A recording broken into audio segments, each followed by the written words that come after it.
Good morning বন্ধুরা, মধুমিতা রান্নাঘরে সকলকে স্বাগত। দেখো, আজকে আমি একটা মাছের রেসিপি নিয়ে এসেছি, খুবই সিম্পল রান্না। তাও দেখো, আমি না কোনোদিনও এই মাছটা খাইনি। এই মাছটাকে দেখেছো, বাজারে পাওয়া যায়, বক মাছ বলে, লম্বা লম্বা হয়, মুখটা ছুঁচলো থাকে। তো ওইগুলো ছোট ছোট হয়, কিন্তু এই মাছটা খুব বড়। তুমি দেখেই বুঝতে পারছো এই মাছগুলো খুব বড় বড় সাইজ। হ্যাঁ, তো বাজারে যার কাছ থেকে মাছ নিই, সে বলল যে দিদি এই মাছটা বৌদি এই মাছটা খেয়ে দেখুন। তো আমি সত্যি কথা বলতে কোনোদিন এই বক মাছ কিন্তু খাইনি।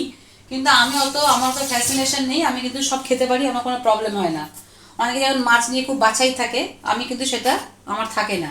তো আজকে যেটা আমি করবো, দেখো আমি কোনোদিন এটা করি না, আমি জানি মাছটা ছিটকই কিনা সেটাও জানি না। আমি মাছটা ছাড়ছি, কড়ায় তেল চাপিয়ে দিয়েছি, এটাকে ছাড়ছি।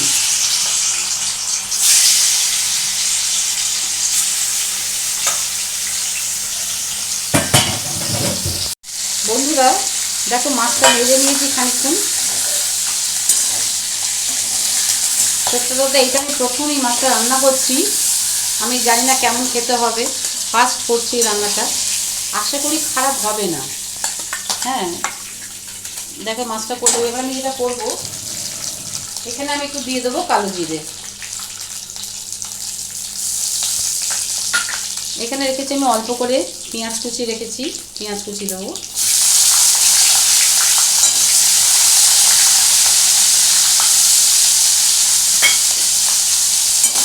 পেঁয়াজটা দিয়ে নাড়াচাড়া করবো।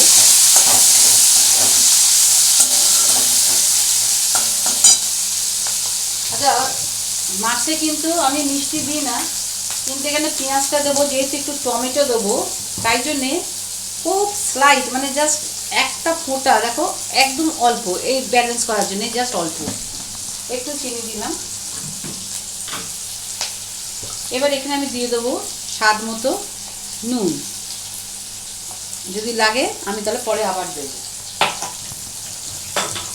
এটাকে একটু ভালো করে একটু ভাজবো।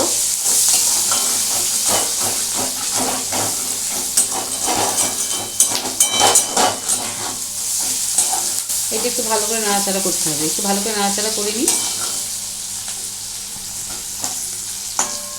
একটু ভালো করে ভেজে নেব। বন্ধুরা দেখো, পেঁয়াজটা আমার সুন্দরভাবে ভাজা হয়ে গেছে। এবার আমি এই টমেটো কুচিটা দিয়ে দেবো।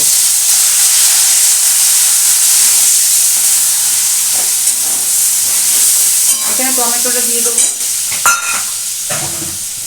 এবার যেটা করব, এর মধ্যে আমি দিয়ে দেবো পরিমাণ মতো হলুদ, আর দেবো একটু কালারের জন্যে কাশ্মীরি লঙ্কার গুঁড়ো।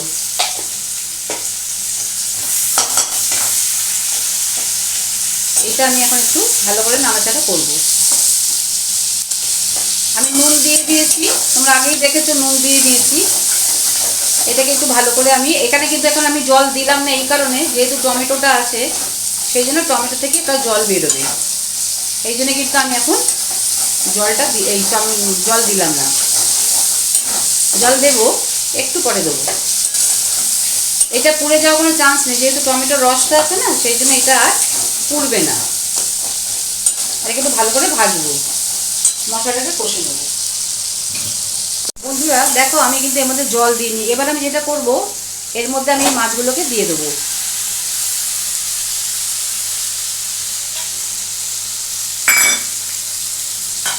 এইটাকে দিয়ে ভালো করে আগে আমি মাছের মধ্যে মাখাবো। আমি কিন্তু এখনো পর্যন্ত জল দিইনি।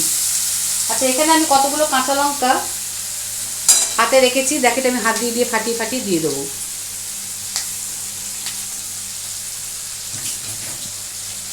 এটাকে আমার ভালো করে মশলাটার মধ্যে একটু মাখিয়ে নিচ্ছি।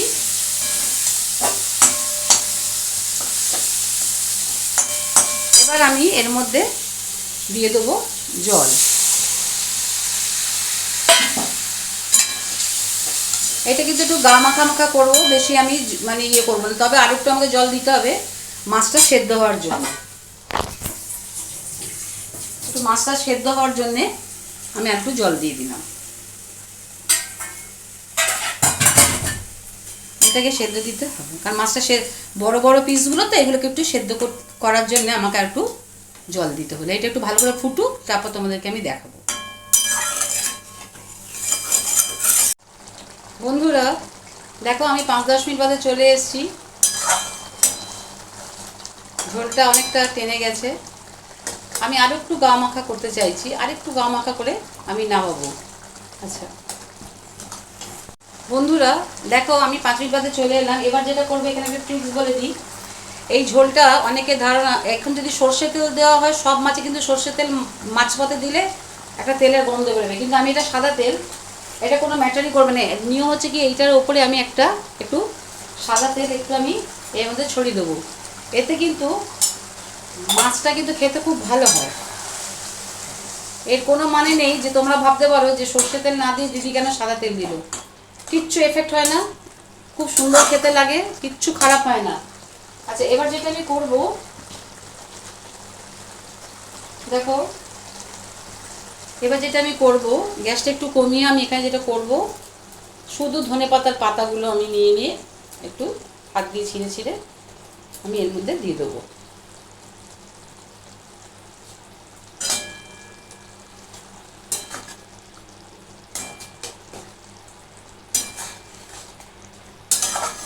একটু গ্যাসটা বাড়িয়ে দিলাম।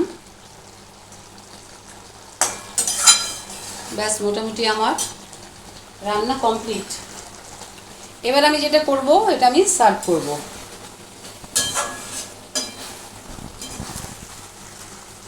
ব্যাস কমপ্লিট। এবার আমি গ্যাস অফ করলাম। আচ্ছা একটা জিনিস বলি,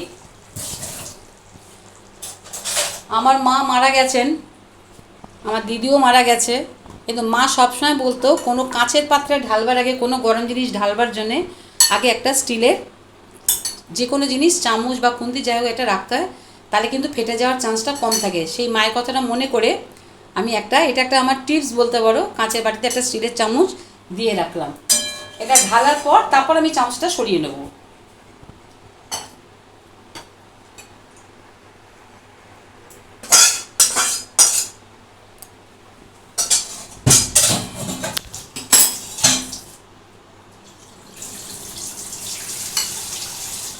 দেখো এইটা হয়ে গেল কিন্তু আমার বক মাছের তেল ঝাল।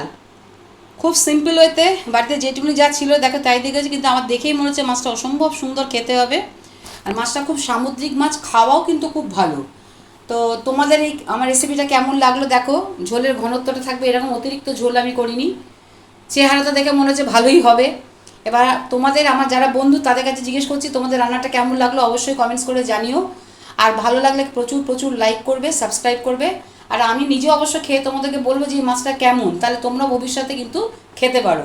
কিন্তু দেখে মনে হচ্ছে ভালোই হবে। তাহলে ঠিক আছে, আজকের মতো আসি, আবার দেখি তোমাদের জন্য নতুন কোনো রেসিপি নিয়ে চলে আসতে পারি কি না।